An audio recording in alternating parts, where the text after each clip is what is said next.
हे सगळं बाहेर निघेल म्हणून. पण त्याचा बँकेशी संबंध नाही. तुम्हाला जरी उत्तर द्यायचं झालं तर ती एका वेगळ्या विषयासाठी होतं आणि असं काही झालेलं नव्हतं.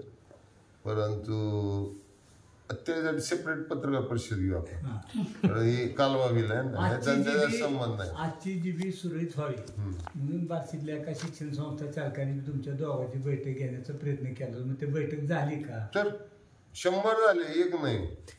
मागच्या आहे ना, मागच्या 25 दिवसात अशा अनेक बैठकी झाल्या. म्हणजे आणि संचालक शिक्षण यादव साहेबांचं नाव घ्यायला घाबरतो काय. BY यादव साहेबांच्या अध्यक्षतेखाली सगळ्या डायरेक्टरच्या आमच्या 2-3 बैठकी झाल्या बरं का.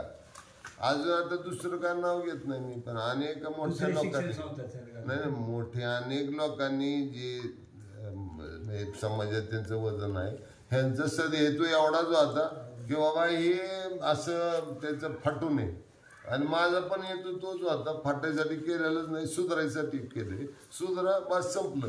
पण आता जेव्हा तुम्ही असे मार्ग अवलंबता तेव्हा दुसरा मार्ग राहत नाही. आता याचं नुकसान झालं समजा संस्थेला, म्हणजे तुमच्या बँकेला.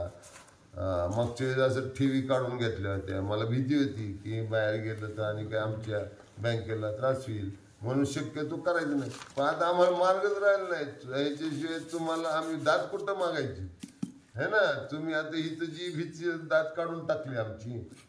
मग आता आम्ही म्हणलं पत्रकारांसमोर मागू दादा आपण. आता तुमच्या परीनं तुम्ही करा. हे आमचं घेऊन कुणाला करायचं असेल तर करू द्या.